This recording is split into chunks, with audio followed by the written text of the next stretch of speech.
Welcome back to the Vintage Firearm series. In today's episode, we're going to be discussing black powder, specifically in this particular episode with a Parker from the year 1900.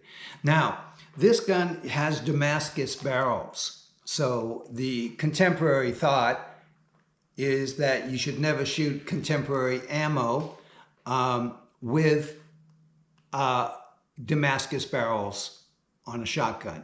Well, I agree with that in principle for certain, but over the years I have, in fact, shot contemporary ammo, low brass, but you have to go through a lot of things. You have to be very careful, and there's an element of risk. Certainly you have to check out the gun first, but the more important thing, I never did it very much because I knew that using high pressure ammo, you would be putting extra wear and tear in a fine instrument that can never be built again in all reality. They built Parkers, for instance. We use them as the example today because that's what we're doing. They built them they started up real production in about 1874 and ended in about 1945. It could be 35, 45. I think it's 45. But in any case, it's a long time ago. And they'll not make any more again, certainly not this way. This is a remarkable condition shotgun. So I could easily shoot contemporary ammo through it, in my opinion, with accepting my level of risk of damaging the gun, more the gun than me. I check them out pretty good. The way they lock up, one of the things you always look at if you're going to do something like that is how it locks up. And this is a perfect design for that. But it's a remarkable gun. You can see it's had some wear to it. Look at the checkering on it. It's been in many a man's hand. Did he walk through the woods with it? Did he shoot trap with it? I don't think we'll ever know. But I do know it's in remarkable condition. He loved this gun. Whoever had it, or the series of owners most likely, loved it beyond all levels. But as time has gone on for me personally, instead of just occasionally shooting a round or two through a beautiful old shotgun like this, I've decided to recently to purchase some older shotguns.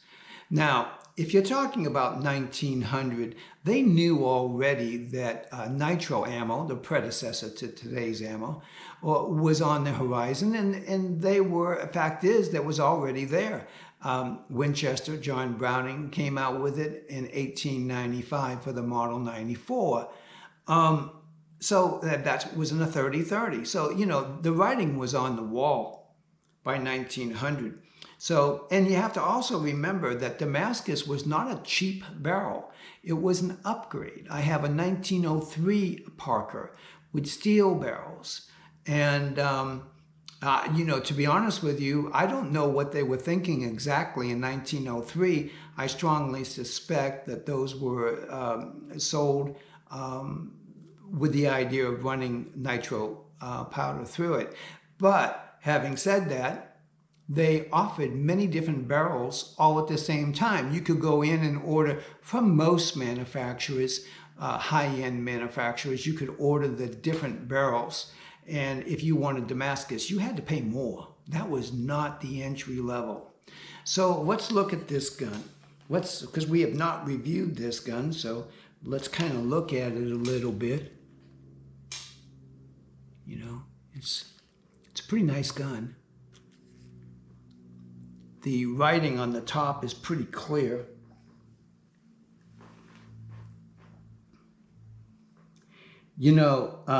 Parker Brothers, makers, Meriden, Connecticut. Now, there was a lot of manufacturers in Meriden, Connecticut. There's even a company called Meriden. I have one of those too. So, you can look at all the different things. It says right on here, Damascus steel. They were kind of proud of that. Even in 1900, they thought that was pretty cool. And like I said, you could certainly fire contemporary ammo through it. Never mind nitro. Nitro was not as higher pressure is what we have today. Right here we have a picture, a nice picture with Parker Brothers on it. See if you can check it out. The wood is nice. It's all original. Sometimes you see a gun like this, and my 1903, for instance, I believe that that's all been redone. The butt plate is cracked. You know, someone just set it down hard. But you know, for 124 years old, you have to consider that. I mean, a perfect butt plate is, you know, idealistic, but perhaps not. It's not all that radical that it has some damage. Let's check this out. Been a long time since I looked at this, so let's look at it. Serial number. Let's see if they all match.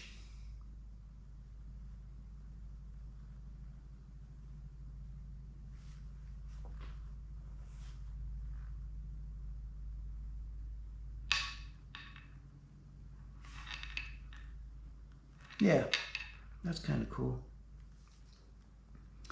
Okay, so there's patents on here from 1887 and 1889.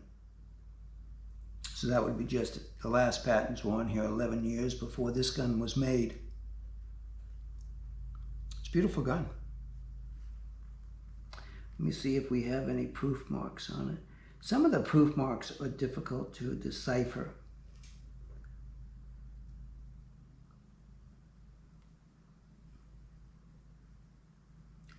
Well, it certainly is nice. And I can see why I bought it. So I think the next thing on to do is to take it out and shoot it. Now,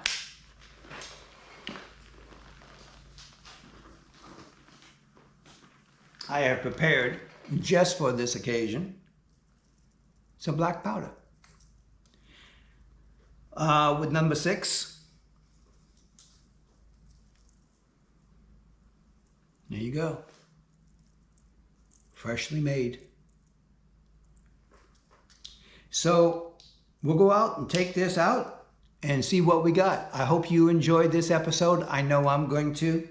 And we will have a bit of fun shooting some old guns off and on. I'm going to be doing that now. I've got a little backlog, if you will, of the old guns that need to be exercised, that are not quite yet ready to be put out to pasture. They're in beautiful condition, some of them. So like this Parker. And I love this Parker. And I love the 1903 that I have. And I love the other ones made in Meriden that I have. But in any case, we're going to be running through all of those coming up, so it's going to be pretty cool. Let's step outside for a bit, and a very pleasant way, and let's go ahead and get some shooting done. Okay? Thank you so much. Let's step out there. Okay? Okay, so here we are. We're outside, and we'll load up our black powder. And this is both full choke, and we have 2 cans sitting down there on the rocks. I don't know if you can see them. They're like bean cans or something. Okay, so there we go. And we'll take it off choke. Safe. I'd say that one was gone, huh? Let's go ahead and try the other one. You gotta love that smoke, huh? Oh, I love this. This is just a way to go, buddies, a way to go. You got to enjoy life, and you got to enjoy every little minute. Look at that Parker, in case you couldn't see it. This is something that I'm going to be talking about later on, and different guns that I have. A lot of high-end guns used a screw to keep the other screw from turning. Can you see that, how it's inset? So the larger screw can't turn unless the smaller one comes out first. Kind of a cool thing. I love this gun. I love the shooting black powder. It's not hard to do, and so I haven't been involved in black powder since I was a kid, and it's great to be back and doing some fun things. I never loaded shotgun shell black powder before. I did it out of a necessity because you can't buy it, and but it's great and it's easy, and so it's no big deal. Today I was shooting 6-shot out of it and using 2F in case anybody's interested in anything. Okay, I'll talk a little bit about that when I go inside.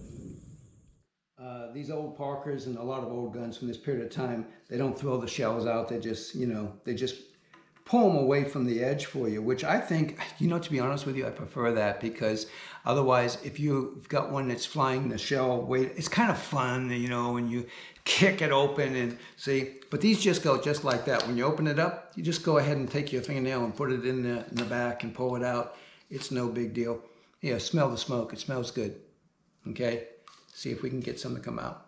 Here.